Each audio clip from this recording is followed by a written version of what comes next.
I remember we had this LP record album, Round and Round She Goes thing. And it was, on one side was the story of William Tell, and on the story was the story of Robin Hood. And I listened to that story of Robin Hood. I think you could see through it. I think I'd worn, I had the whole thing memorized, completely memorized. I had this tiny little notebook about this big. I had transcribed all of what was on the album. It was very cool, and I knew every single word of it. I can still hear in my head the horn call of Robin Hood and the Merry Men and different things, the sound effects that were with it. Well, there's a scene, of course. King Richard is gone. He's been kidnapped by the Duke of Austria and is being held for ransom. Prince John is wickedly not paying the ransom. Robin Hood, among the other purposes of stealing from the rich, but beyond giving to the poor, is to raise King Richard's ransom. Near the end of the album, they meet a mysterious knight. His visor down. They don't know who he is. Robin Hood confronts him. "You're in Sherwood Forest. I need to know who you are. I'm not going to tell you who I am." So they make a wager. If Robin Hood wins, then the knight will reveal himself. If King Richard wins, or if the unknown knight wins, then Robin Hood will escort him where he needs to go outside of the forest without asking any further questions. Well, of course, famously, King Richard gets a bullseye. You find that very hard to beat. "Nonetheless, sir, I'm going to try." And you hear, "By George, you split my arrow!" And I'll never forget the sounds that followed. Well, I have to keep my word.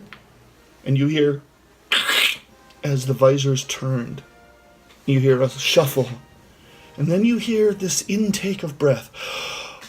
And then you hear Robin Hood and all the merry men say, "King Richard." And then you hear them. How I knew this at 9 or 10, I don't know. But you hear all of Robin's merry men kneel down.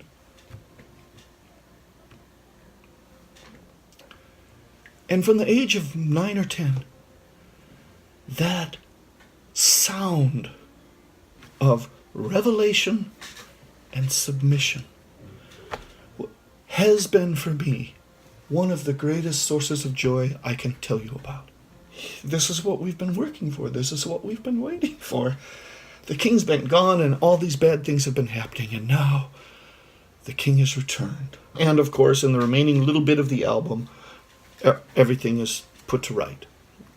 Marion is saved from the flames, and King Richard is properly restored to his throne. Well, why would I care about that at 9 years old? I live in the United States of America. I also, had begun memorizing the Declaration of Independence at that point. I believed in democracy. I thought monarchy was inherently bad. I had had no training or education to tell me otherwise. Now, at my age now, I could say, well, there are things about monarchy that are potentially... So what was happening in that moment? And what happened there was something way beyond my intellectual ability. And not just because I was 9. I was responding deep down inside me to that joy of submission to a proper authority. Now, up here, in this part of my, intellectual brain section of things, I can think, well, the problem with monarchy is that it's never or hardly ever a proper authority, so submitting to it is problematic. But that's not what I was doing. I knew, beyond a shadow of a doubt, that this was a glorious moment, and that submitting to a good man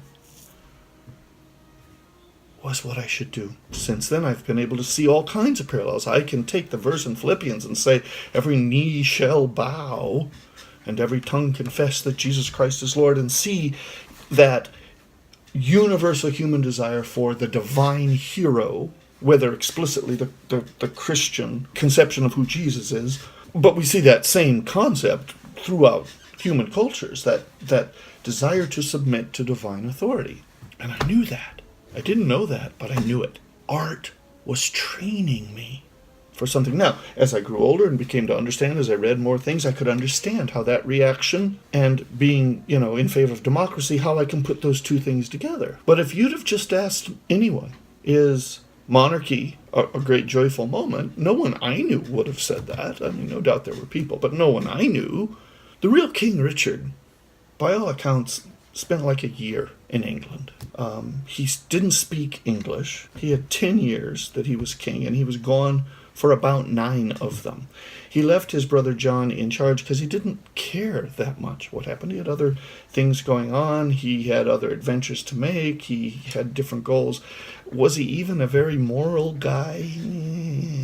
He was off on the Crusades. Now at 9, hearing what the Crusades against the infidel, I was in favor of defeating the infidel. I didn't know any more than that or care any more than that, because for the purposes of the story, it didn't matter. For the purposes of the story, King Richard was off doing something good, and he was going to come back and things were going to be restored. The fact that this wasn't an entirely historical, accurate portrayal of King Richard's actual role has nothing to do with the value of the story. They're two different things. The story of Robin Hood that I heard on that album is not less valuable because in many respects it's historically inaccurate than an accurate portrayal of the real King Richard and the real Robin Hood. It's not that one is more or less valuable, it's that they have different functions. They do different things to us. They rightly do different things to us. Art challenges.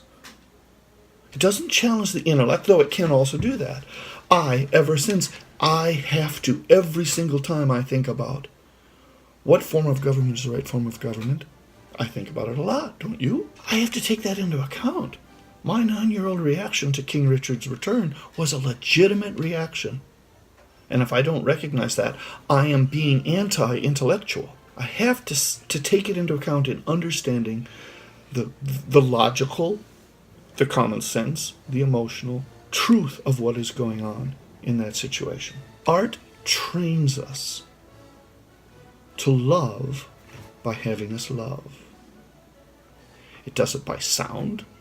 T.S. Eliot famously said that the purpose of the words of a poem is to distract our minds so the music of the poem can do its work on us.